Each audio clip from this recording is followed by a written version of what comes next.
성경 말씀 민수기 16장 1절로 50절 말씀을 봉독하겠습니다. 민수기 16장 1절로 마지막 절까지 제가 봉독하겠습니다. 레위의 증손 고핫의 손자 이스할의 아들 고라와 르우벤 자손 엘리압의 아들 다단과 아비람과 벨렛의 아들 온이 당을 짓고 이스라엘 자손 총회에서 택함을 받은 자 곧 회중 가운데서 이름 있는 지휘관 250명과 함께 일어나서 모세를 거스르니라. 그들이 모여서 모세와 아론을 거슬러 그들에게 이르되 너희가 분수에 지나도다. 회중이 다 각각 거룩하고 여호와께서도 그들 중에 계시거늘 너희가 어찌하여 여호와의 총회 위에 스스로 높이느냐.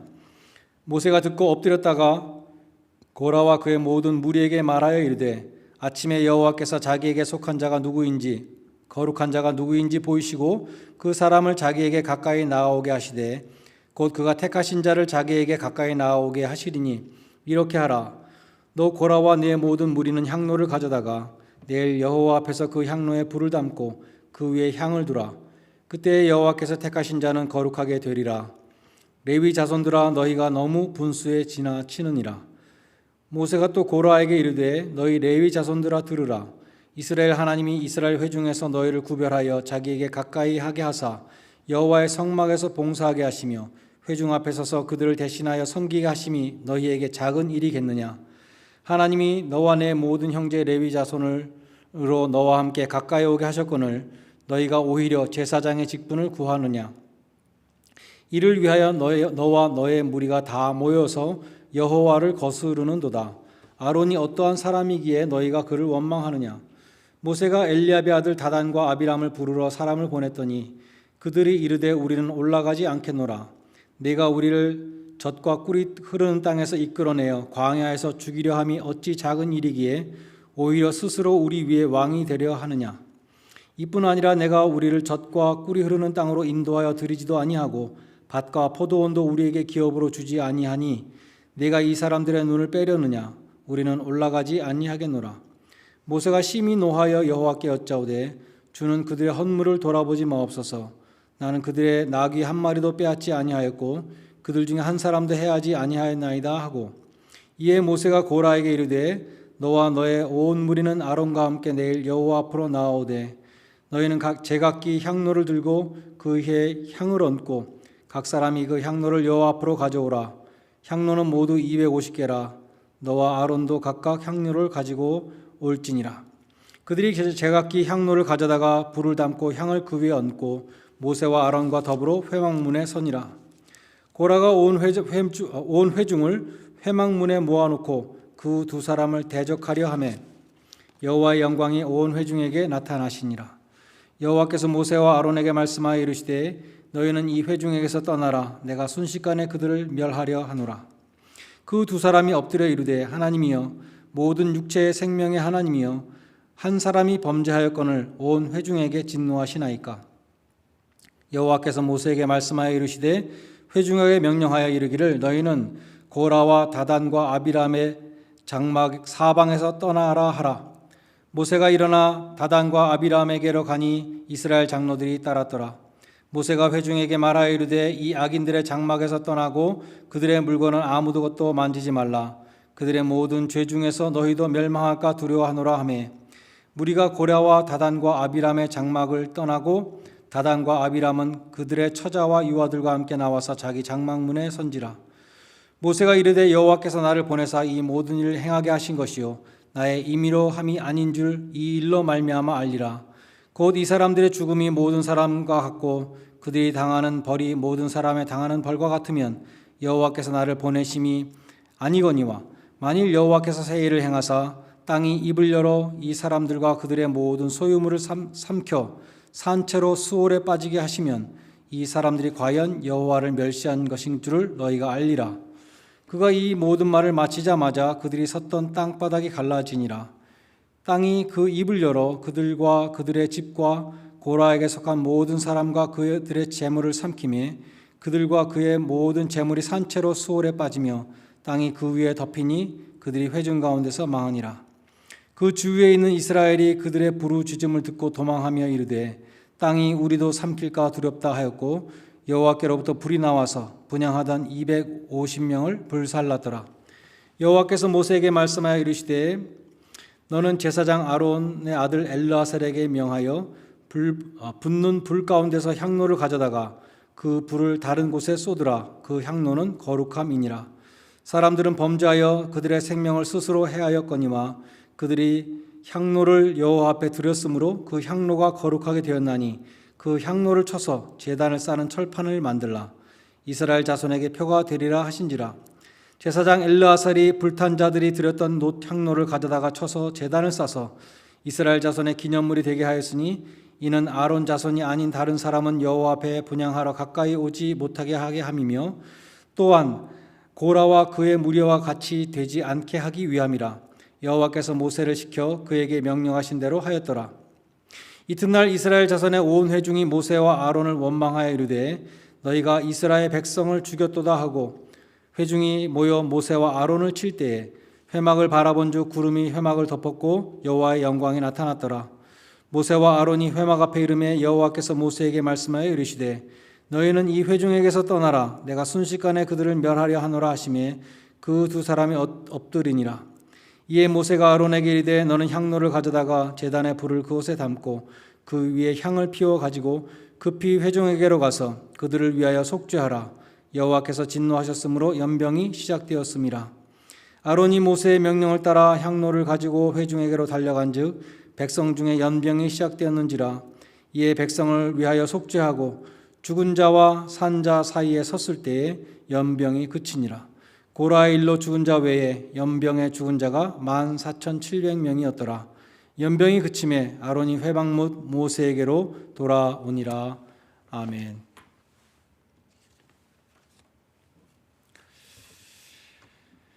오늘 본문 1절 우리 성경에 보면 고라와 몇 명이 당을 지었다라고 번역했습니다. 근데 자세히 보시면 당을이라는 두 글자는 작은 글씨로 되어 있습니다. 킹 제임스 성경도 took men, 사람들을 취했다라고 번역하면서 man이라는 그 단어는 이탈릭체로 표시했습니다. 히브리어 본문에는 없는 단어라는 그러한 표시입니다. 히브리어 본문에는 그냥 take라는 동사 하나밖에 없습니다. 그래서 어떤 영어 성경은 목적어 없이 took, 고라 and such people took 이렇게 끝났습니다. 우리 성경이나 많은 영어 성경이 당을 지었다 혹은 took men이라고 그렇게 번역한 이유는 2절에 보면 250명의 유명한 지휘관들이 고라당에 가세했다고 기록되어 있기 때문입니다. 그래서 당을 지었다, 고라가 사람들을 모았다 이렇게 해석한 것이죠. 무려 250명이나 되는 이름 있는 지휘관들이 고라를 따랐다는 것을 보면 고라는 분명 뛰어난 리더였습니다.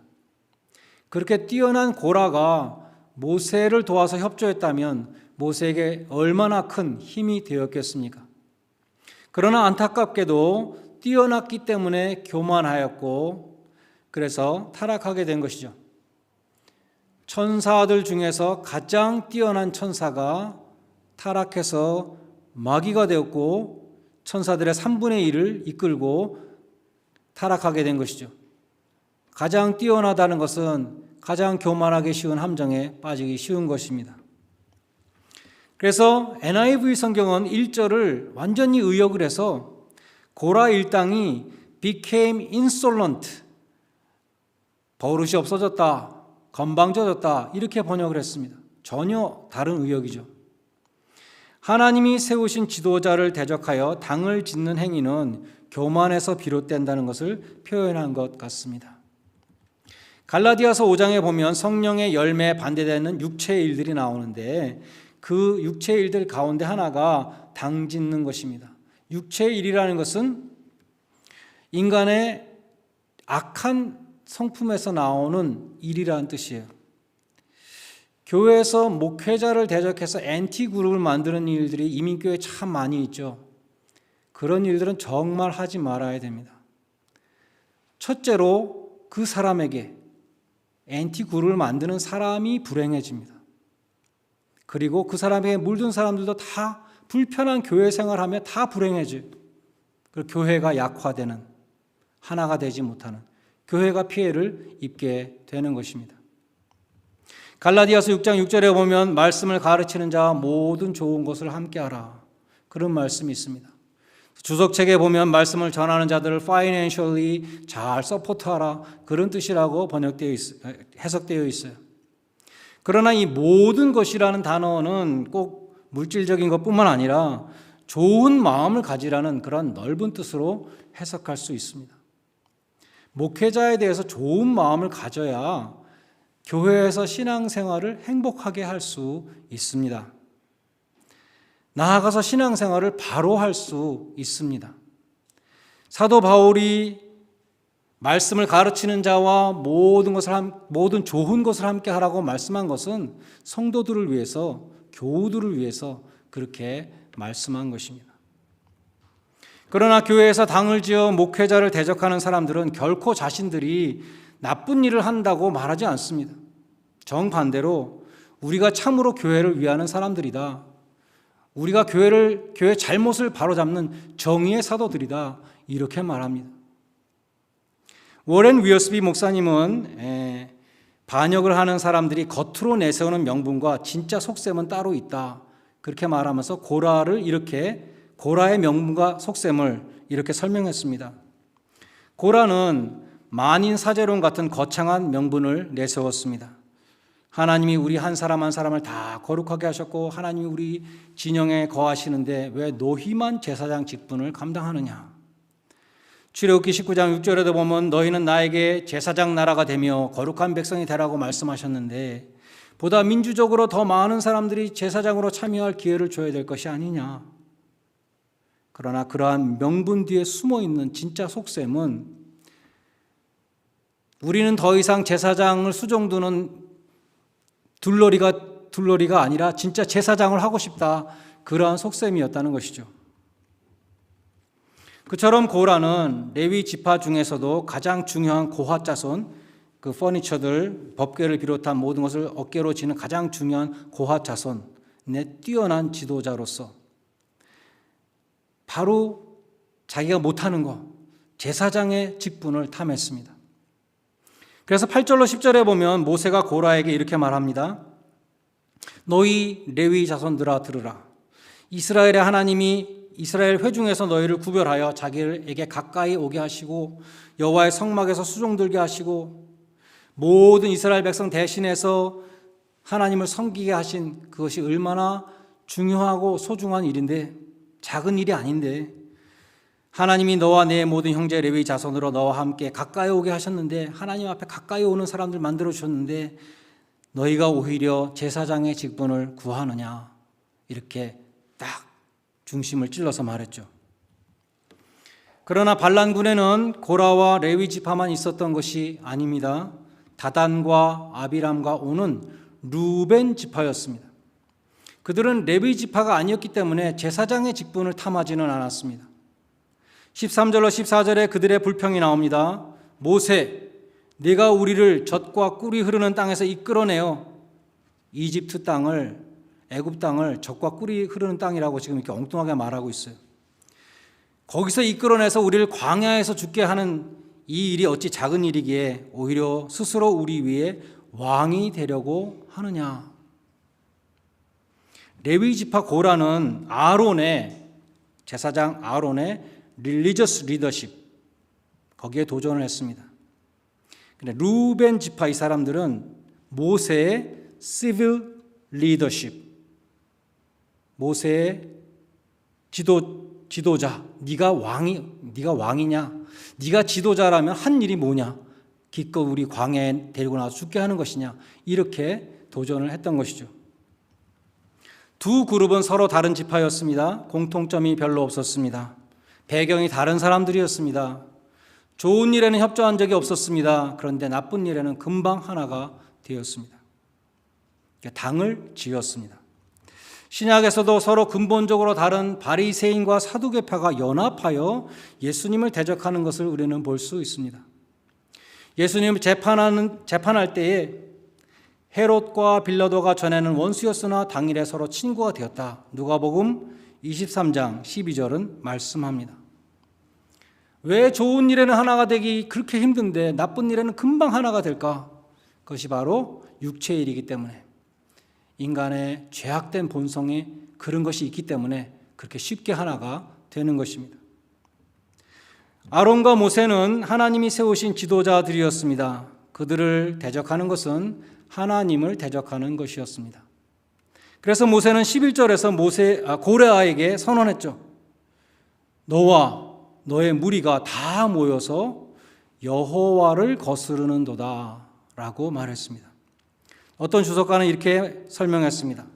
모세와 아론이 반역하는 무리들 앞에 엎드리죠. 막 반역하면 막 엎드려서 기도합니다. 그들이 엎드릴 때마다 이 반역자들은 모세와 아론 뒤에 있는 하나님을 대적하게 되었다. 그렇게 설명하기도 했습니다. 모세는 테스트를 하자. 그럼 우리가 테스트하자. 하나님이 말씀하신 대로 제안을 합니다. 고라 일당에게 250명이죠. 각각 향로를 들고 와라. 그 향로에 불을 담고, 제단에 불 담고 또 향을 피워서 제사장들이 하는 것과 똑같이 250명이 다 나오라 그랬습니다. 향로는 제사장만 드는 것인데 제사장이 아닌 너희들도 다 똑같이 들고 나올 때 하나님이 어떻게 하시는가 보자. 하나님이 받으시는가 보자. 그런 테스트였습니다. 전에 아론의 두 아들 나답과 아비후가 이상한 불을 드렸다. 다른 불을 드렸다. 규정대로 제단의 불, 또 규정된 향불, 그걸 다 해서 하나님 앞에 드리지 않고 딴 거를 대충 귀찮으니까 했을 때 여호와로부터 소멸하는 불이 나와서 두 사람이 불타 죽은 사건이 있었죠. 이 사람들이 레위 지파로서 다 그것을 보고도 전혀 개의치 않았습니다. 시키는 대로 다 했죠. 우리도 향로를 들 수 있다고 다 250명이 다 나왔던 것입니다. 하나님은 이스라엘 백성들에게 또 한 가지를 명하셨습니다. 고라와 다단과 아비람, 이 대표적인 반역자들의 두목들이죠. 이 사람들의 장막에서 텐트로부터 다 도망가라, 멀리 떨어지라고 하나님이 명령했습니다.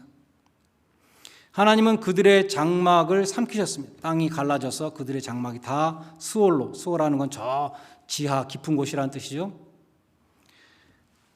삼키시고 향로를 들고 있던 250명을 불살라 죽이셨습니다. 그래서 하나님은 모세를 반역하는 것을 용납하지 아니하시고 아론이 아닌 사람들이 제사장 노릇하는 것을 용납하지 않으신다는 것을 분명히 보여주신 것이죠. 땅바닥이 갈라져서 고라와 다단과 아비람의 장막이 또 그들의 처자와 아이들까지 그 모든 소유가 다 땅속으로 산채로 삼키는 것을 보고 250명이 서 있다가 다 불타 죽는 것을 보면서 이스라엘 백성들은 얼마나 두려워 떨었을까요? 막 도망가면서 소리 질렀다 그랬잖아요.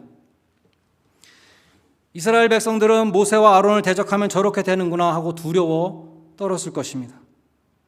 우리 생각에는 그 효과가 속된 말로 약발이 적어도 몇 달은 갔을 것 같습니다. 근데 정말 이상한 것은 41절에 보면 바로 그 다음 날, the next day, 바로 그 다음 날 이스라엘의 온 회중이 또다시 모세와 아론을 대적합니다. 이번에는 일부가 아니라 고라당 일부가 아니라 전체가 다 들고 일어났습니다. 너희가 여호와의 백성을 죽였도다. 그들은 모세와 아론을 치려고 했습니다. 하나님은 모세와 아론에게 말씀했습니다. 정말 이 백성은 안 되겠다. 내가 이 백성을 다 멸할 것인지 너희는 속히 이 회중에게서 떠나라. 그렇게 명하셨습니다. 모세가 보니까 이미 하나님의 심판으로 전염병이, 연병이라 그랬죠. 연병은 전염병입니다. 전염병이 시작되었습니다. 사람들이 막 쓰러져 죽는 것이 보였습니다. 순식간에 14,700명이 죽었습니다. 모세는 아론에게 말합니다. 향로를 가져다가 제단의 불을 그것에 담고 그 위에 향을 피워서 급히 회중에게 달려가서 그들을 위해서 속죄하라. 여호와께서 진노하셨으므로 연병이 시작되었다라고 말합니다. 아론이 향로를 들고 회중에게로 달려가서 백성을 위하여 속죄하고 죽은 자와 산 자 사이에 섰을 때에 연병이 그쳤다고 기록되어 있습니다. 죽은 자와 산 자 사이에 섰다는 것이 무슨 뜻일까요?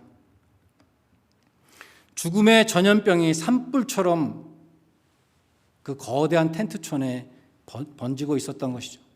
홍수처럼 막 범람하고 있었습니다. 아론은 속죄의 향불을 들고 달려가서 연병이 몰려오는 경계선에 막아섰다는 것입니다. 죽음의 홍수 앞에 섰습니다.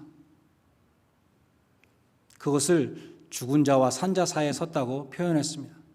앞에는 죽은 자들, 연병으로 쓰러져 죽은 자들, 뒤에는 산 자들, 그 경계선에 가서 서서 속죄의 제사를 드렸습니다.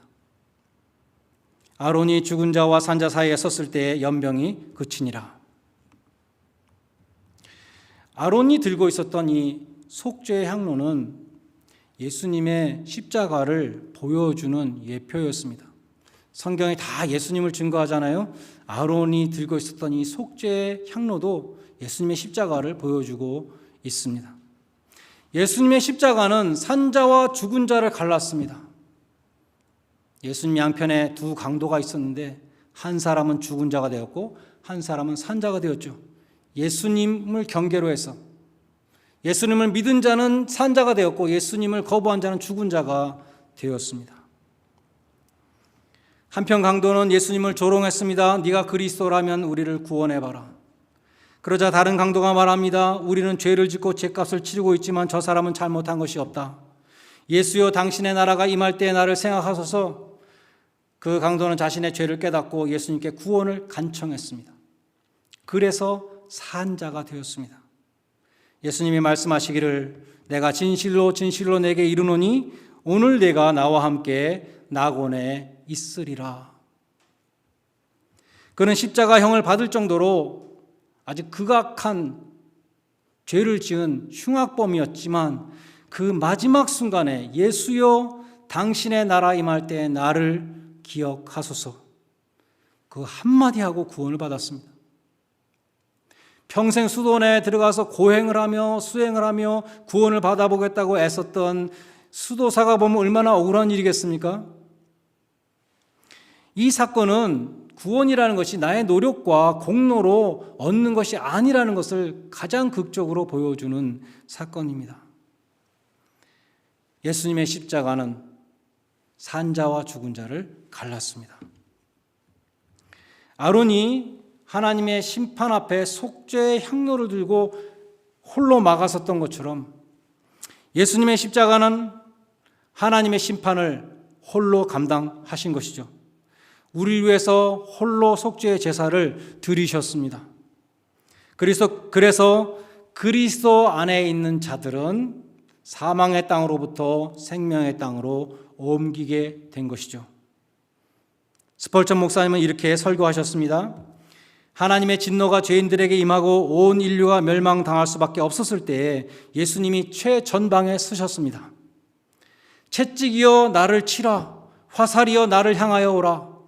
예수님은 외치셨습니다. 여호와여 당신의 진노를 나에게 부으소서. 만약 당신이 예수를 믿는 사람이라면 눈물을 글썽이며 말할 수밖에 없을 것입니다. 주님께서 나와 지옥 사이에 서셨습니다. 그리스도께서 여호와의 진노를 막아주셨습니다. 저는 주님만으로 만족합니다.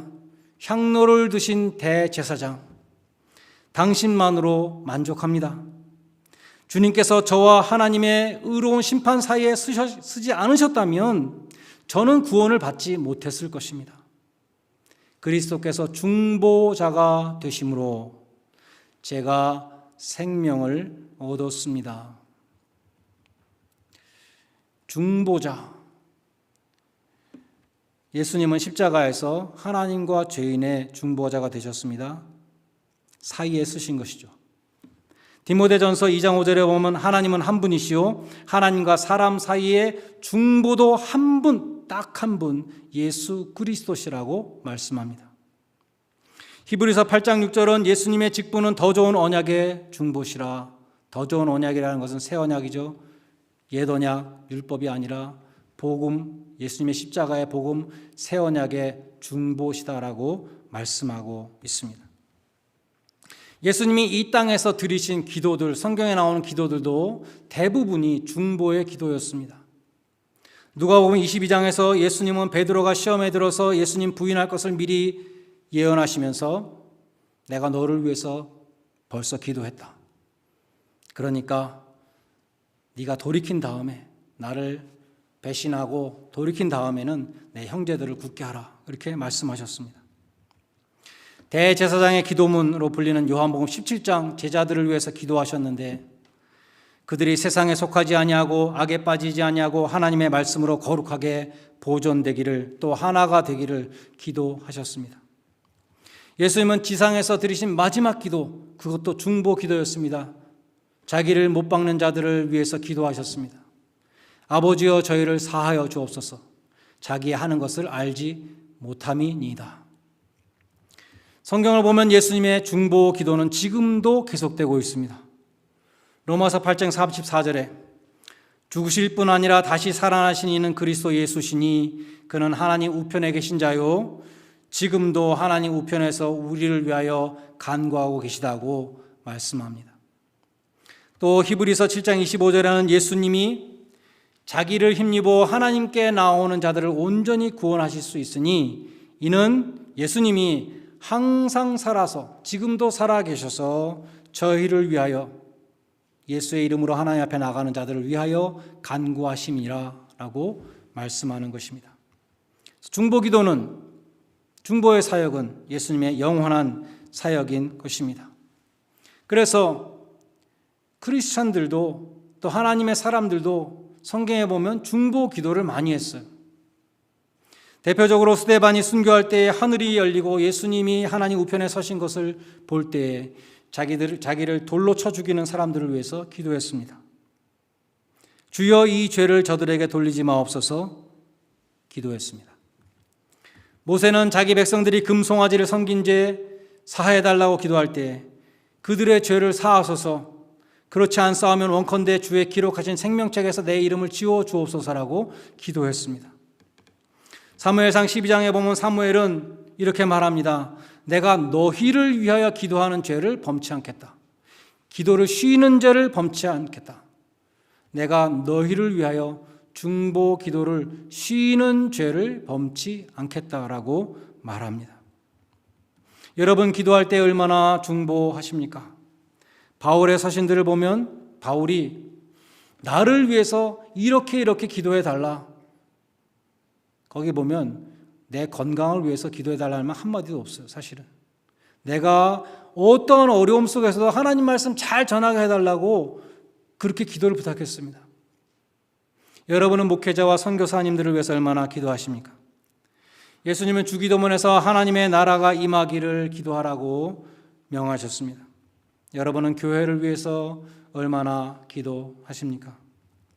디모데전서 2장 1절로 2절에 보면 모든 사람을 위하여 기도하되 특별히 임금들과 높은 지위에 있는 모든 사람을 위해서 기도하라 했습니다.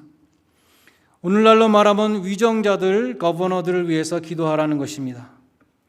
신앙의 성숙도는 중보 기도의 크기와 비례합니다. 신앙이 어린아이인 사람은 나만 위해서 자꾸 기도하죠. 내 자녀들만 위해서 기도합니다. 그러나 신앙이 성숙한 사람은 주님의 마음을 품고 중보 기도에 동참하게 되는 것입니다. 중보 기도는 정말 하나님의 마음을 움직입니다. 중보 기도를 드리는 사람은 자기를 위한 기도를 안 해도 하나님이 그걸 다 이루어 주십니다. 창세기 19장 29절에 보면 하나님이 들의 성들을 멸할 때 곧 롯이 거하는 성을 엎으실 때에 아브라함을 생각하사 롯을 그 엎으시는 중에서 내어 보냈더라라고 기록되어 있습니다. 소돔성을 멸망시킬 때에 아브라함의 기도를 기억하시고 롯을 끌어내셨다는 것이죠. 아브라함이 롯과 소돔성 사이에 섰던 것입니다. 산자와 죽은 자 사이에 중보자가 되었던 것이죠. 예수님은 중보 기도만 드리신 것이 아니라 십자가에서 죽으심으로 중보자가 되셨습니다. 우리도 마찬가지로 중보 기도만 하는 것이 아니라, 그것이 물론 중요하죠. 그것도 안 하는 사람 많지만 우리는 중보 기도에서, 말로 하는 기도에서 그치는 것이 아니라 우리 삶 속에서 중보의 삶을 우리도 살아야 한다는 것입니다. 아론이 죽음의 최전선까지 속죄의 향로를 들고 갔잖아요. 위험을 무릅쓰고 전염병이 창궐하고 있는 그 앞에까지 가서 막았습니다. 바울도 죽음을 무릅쓰고 아무도 믿는 사람이 없는 이방인의 땅에 들어가서 복음을 전했는데, 고린도후서 4장 12절에서 이렇게 말합니다. 그런즉 사망은 우리 안에 역사하고 생명은 너희 안에서 역사하느니라. 바울이 사방으로 우겨싸움 당하고 답답한 일을 당하고 핍박을 당하고 거꾸로 팀을 당하고 그 온갖 핍박을 당하는 것을 사망이 우리 안에 역사한다 이렇게 표현했습니다. 우리가 그렇게 사망의 땅에 살 때에 생명이 너희 가운데 역사한다. 생명의 역사가 너희 가운데 일어난다. 구원받는다는 것이죠. 바울이 죽은 자와 산 자 사이에 쓰는 중보자가 된 것입니다. 복음이 무엇입니까? 예수님이 죽으심으로 우리가 영원한 생명을 얻게 되었다는 것입니다. 우리 그리스도인들도 그러한 역설의 삶, 중보자의 삶을 살아야 됩니다. 우리가 죽을 때에 생명의 역사가 일어납니다. 우리가 중보자가 될 때 우리는 정말 죽은 자와 산 자를 가르는, 죽은 자들 가운데서 산 자를 이끌어내는 생명의 역사를 감당하게 된다는 것입니다. 주님을 따라서 십자가의 길을 걷는 자들을 장차 하나님께서 높여 주실 것입니다. 그것이 하늘의 영광입니다. 계시록 3장 21절에 보면 이기는 그들에게 내가 내 보좌에 함께 앉게 해주시겠다. 예수님이 말씀했습니다. 내가 하나님 보좌 우편에 앉은 것처럼 너희들도 보좌에 앉게 해주시겠다고 약속해 주셨습니다. 오늘 예배에 참석하신 모든 분들, 자신을 부인하고 죽음으로써 또한 중보의 기도와 삶을 통해서 많은 생명을 구원하는 그런 복된 일생 되시기를 주님의 이름으로 간절히 축원드립니다. 기도하시겠습니다. 하나님 앞에 진노와 심판밖에 받을 것이 없는 죄인들을 택하시고 부르셔서 예수 그리스도 안에서 하나님의 자녀 삼아 주신 것을 감사드립니다. 우리가 하나님을 아버지로 모신 교회로서 서로 화평하고 하나가 됨으로 하나님을 기쁘시게 해드리는 교회가 되게 하여 주시옵소서. 서로를 위하여 중보하며 세상을 향하여 예수 그리스도의 십자가 복음을 힘있게 증거하는 빛된 교회가 되게 하여 주시옵소서. 예수님의 이름으로 기도드리옵나이다. 아멘.